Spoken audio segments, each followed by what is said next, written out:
तो hello friends, welcome to my channel. मेरा नाम है चंदन और आप देख रहे हैं एजुकेशन बाय गुप्ता जी। तो आप सभी के लिए 25 मोस्ट इंपॉर्टेंट क्वेश्चन लेकर आ चुके हैं जो कि संस्कृत का है। इसको आपको सही से नोट करना है। सारे बोर्ड एग्जाम में पूछे जाने वाले प्रश्न है दोस्तों। 100% बोर्ड परीक्षा में यही आएगा। और उससे पहले मेरे चैनल पर पहली बार आए हैं तो मेरे चैनल को सब्सक्राइब और साथ में बेल आइकन दबा दिया ताकि हमारा कोई भी नया वीडियो अपलोड हो तुरंत आप तक पहुँच जाए। सारे बोर्ड एग्जाम में पूछे जाने वाले प्रश्न है। मैं जितना भी क्वेश्चन बताता जा रहा हूँ इसको आपको सही से नोट कर लेना। अगर आंसर आपको पता होगा तो फिर उस क्वेश्चन का आपको आंसर कमेंट में कर देना। अगर नहीं पता होगा फिर मैं जो जो आंसर बताते जाऊँगा उसको आपको सही से नोट कर लेना है। तो चलिए बिना समय का क्वेश्चन को चलते हैं। तो आपको फर्स्ट नंबर में दिया वनमाला भवालाकर किस काल की संस्कृत कवित्री थी? तो आपका इसका राइट आंसर डी हो जाएगा। वर्तमान काल के संस्कृत कवित्री थी वनमाला। इसको आपको सही से नोट करना है, डी इसका राइट आंसर हो जाएगा। तो चलिए अगले क्वेश्चन को चलते हैं दोस्तों। विजयनगरा का काल किस शतक में माना जाता है? तो आपका इसका राइट आंसर डी हो जाएगा। अष्टम हो जाएगा। इसको आपको सही से नोट कर लेना है, अष्टम इसका राइट डी आंसर हो जाएगा। तो चलिए अगले क्वेश्चन को चलते हैं। तो आपको 3 नंबर में दिया है अज्ञावल्क्य अपनी पत्नी मैत्री को किसकी शिक्षा देती थी? तो आपका इसका राइट आंसर सी हो जाएगा, ओम तत्व हो जाएगा। इसको आपको सही से नोट कर लेना है। चलिए अगले क्वेश्चन को चलते हैं। तो आपको 4 नंबर में दिया है विजय भट्टरिका किसकी पत्नी थी? दोस्तों विजय भट्टरिका किसकी पत्नी थी? तो आपका इसका राइट आंसर ये हो जाएगा, चंद्रादित्य हो जाएगा। इसको आपको सही से नोट कर लेना है। तो चलिए अगले क्वेश्चन को चलते हैं। तो आपको 5 नंबर में दिया है पंडित क्षमा राव द्वारा रचित संग्रहित की गीत किसके दर्शन द्वारा प्रभावित है? दोस्तों इसका राइट आंसर ये हो जाएगा, महात्मा गांधी द्वारा हो जाएगा। जो पंडित क्षमा राव के संग्रह किसके द्वारा प्रचलित है, मतलब द्वारा प्रभावित है? तो महात्मा गांधी द्वारा। इसको आपको सही से नोट कर लेना है। चलिए अगले क्वेश्चन को चलते हैं। तो आपको 6 नंबर में दिया जाएगा गंगा देवी का समय क्या है? दोस्तों गंगा देवी का समय क्या है? तो आपका इसका राइट आंसर बी हो जाएगा, 8वीं हो जाएगा। इसको आपको सही से नोट करना, 8वीं सदी हो जाएगा। गंगा देवी का समय क्या है? तो 8वीं सदी हो जाएगा। तो चलिए अगले क्वेश्चन को चलते हैं। तो आपको याज्ञवल्क्य की पत्नी कौन थी? तो याज्ञवल्क्य की पत्नी कौन थी? तो आपका इसका राइट आंसर ये हो जाएगा, मैत्री हो जाएगा, मैत्रेयी हो जाएगा। तो चलिए अगले क्वेश्चन को चलते हैं। तो आपको 18 नंबर में दिया है महाभारत में किस लेखिका का उल्लेखन किया गया मिलता है? दोस्तों महाभारत में किस लेखिका का उल्लेखन मिलता है? तो आपका इसका राइट आंसर सी हो जाएगा, शुभला हो जाएगा। इसको आपको सही से नोट कर लेना है, शुभला का हो जाएगा। इसका आपका राइट आंसर सी हो जाएगा। इसको आपको सही से नोट कर लेना है। तो चलिए अगले क्वेश्चन को चलते हैं। तो आपको 9 नंबर में दिया वर्तमान काल में संस्कृत लेखिका कौन थी? दोस्तों वर्तमान काल में संस्कृत लेखिका कौन है? तो आपका इसका राइट आंसर सी हो जाएगा, मिथिलेश कुमारी मिश्रा हो जाएगा, जो कि वर्तमान काल के संस्कृत लेखिका थी। इसको आपको सही से नोट करना है, मिथिलेश कुमारी हो जाएगा।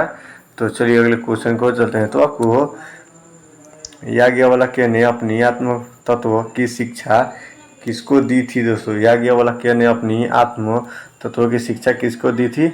आपको इसका राइट आंसर मैत्री हो जाएगा, ये राइट आंसर हो जाएगा। इसको आपको सही से नोट कर लेना है। तो चलिए अगले क्वेश्चन को चलते हैं। तो आपको 11 नंबर दिया है सर्व शुक्ला सरस्वती किसने कहा है? दोस्तों सर्व शुक्ला सरस्वती किसने कहा है? तो आपका इसका राइट आंसर डी हो जाएगा, डांडी ने कहा है। इसको आपको सर्व शुक्ला सरस्वती किसने कहा है? तो डी हो जाएगा, डांडी ने कहा है। इसको आपको सही से नोट करना है। चलिए अगले क्वेश्चन को चलते हैं। तो आपको किसके गीत देवता भी गाते हैं? दोस्तों किसका गीत देवता भी गाते हैं? तो आपका इसका राइट आंसर ये हो जाएगा। इसको आपको सही से नोट कर लेना है, भारतवर्ष हो जाएगा। भारतवर्ष जो गीत है वो देवता भी गाता है। इसको आपको सही से नोट कर लेना है। तो चलिए अगले क्वेश्चन को चलते हैं। तो आपको 13 नंबर में दिया है ग्राम ज्योति का लिखित व कौन है? दोस्तों ग्राम ज्योति का लिखित व कौन है? तो आपका इसका राइट आंसर ये हो जाएगा, क्षमारा हो जाएगा। इसको आपको सही से नोट कर लेना है। तो चलिए अगले क्वेश्चन को चलते हैं। तो आपको 14 नंबर में दिया आधुनिक काल की मतलब आधुनिक काल की संस्कृति कवित्री कौन है? तो आधुनिक काल की संस्कृत कवित्री कौन है? तो आपका इसका राइट आंसर डी हो जाएगा, पंडित क्षमारा हो जाएगा। पंडित क्षमारा जो आधुनिक काल की संस्कृत कवित्री है। इसको आपको सही से नोट कर लेना है, पंडिता क्षमारा हो जाएगा। तो चलिए अगले क्वेश्चन को चलते हैं। तो आपको 15 नंबर मतलब पुराण ग्रंथ से रचनाकारक पुराण ग्रंथ से के रचनाकारक कौन है? तो आपका इसका राइट आंसर 15 के सी नंबर हो जाएगा, महर्षि व्यास हो जाएगा। इसको आपको सही से नोट कर लेना है, 15 का राइट आंसर सी हो जाएगा। चलिए अगले क्वेश्चन को चलते हैं। तो आपको 16 नंबर दिया है कस्य मतलब महिमा सर्वत्र गायती, मतलब किस महिमा सर्वत्र, मतलब किस महिमा सर्वत्र गायती। तो आपका इसका राइट आंसर हो जाएगा 16 के बी हो जाएगा, भारतस्य हो जाएगा। इसको आपको सही से नोट कर लेना है। तो चलिए अगले क्वेश्चन को चलते हैं। तो आपको 17 नंबर दिया भारत महिमा पाठ से रचनाकारक कौन, मतलब भारत महिमा के पाठ के रचनाकारक कौन है। तो आपका इसका राइट आंसर सी हो जाएगा, महर्षि वेद व्यास हो जाएगा। इसको आपको सही से नोट कर लेना है। चलिए अगले क्वेश्चन को चलते हैं। तो आपको 18 नंबर दिया जा रहा है किस देश में देवता बार बार जन्म लेना चाहते हैं। दोस्तों किस देश में देवता बार बार जन्म लेना चाहते हैं।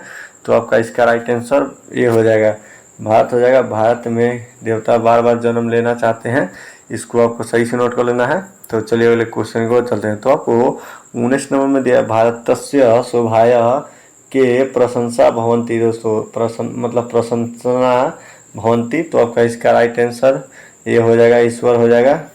इसको आपको सही से नोट करना है। 19 का आपका इसका राइट आंसर ये हो जाएगा, ईश्वर। तो चलिए अगले क्वेश्चन को चलते हैं। तो आपको 20 नंबर में भारतीयता धारा कै सविता, भारतीयता धारा कै सविता। तो आपका इसका राइट आंसर टी हो जाएगा, सागर प्रवर्तन निर्धारण हो जाएगा, निर्धारण हो जाएगा, सागर प्रवर्तन निर्धारण हो जाएगा। इसको आपको सही से नोट कर लेना है।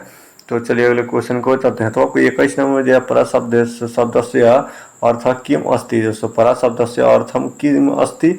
तो आपका इसका राइट आंसर डी हो जाएगा, श्रेष्ठा हो जाएगा। इसको आपको सही से नोट करिएगा, इसका राइट आंसर क्या हो जाएगा, डी हो जाएगा, श्रेष्ठता हो जाएगा। इसको आपको सही से नोट कर लेना है। तो चलिए अगले क्वेश्चन को चलते हैं। तो आपको 22 नंबर में दिया भारतस्य महिमा कुत्र गायती। दोस्तों भारतस्य महिमा कुत्र गायती। तो आपका इसका राइट आंसर सी हो जाएगा, सर्वत्र गायती। इसको आपको भारतस्य महिमा कुत्र गायती, तो मतलब भारत महिमा कहाँ कहाँ गाती है। तो सर्वत्र मतलब सभी जगह गाती है। इसको आपको सही से नोट कर लेना है। तो चलिए अगले क्वेश्चन को चलते हैं। तो आपको 23 नंबर में दिया भारत महिमा पाठ्य के द्वितीय श्लोक किस पुराण से संकलित है। दोस्तों संकलित है। तो आपका इसका राइट आंसर बी हो जाएगा, भगवत पुराण से संकलित है। भारत महिमा पाठ के द्वितीय श्लोक किस पुराण से संकलित है। तो भगवत पुराण से संकलित है। इसको आपको सही से नोट कर लेना है। तो चलिए अगले क्वेश्चन को चलते हैं। तो आपको 24 नंबर में दिया रहा है भारत महिमा यह आधुनिक गीतस्य रचनाकारक कह। तो आपका इसका राइट आंसर ये हो जाएगा, डॉक्टर उमाशंकर शर्मा हो जाएगा। इसको आपको सही से नोट कर लेना है।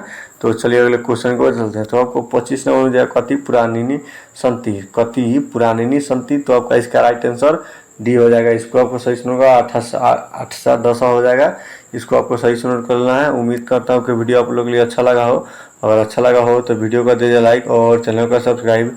तब तक के लिए जय हिंद, जय भारत।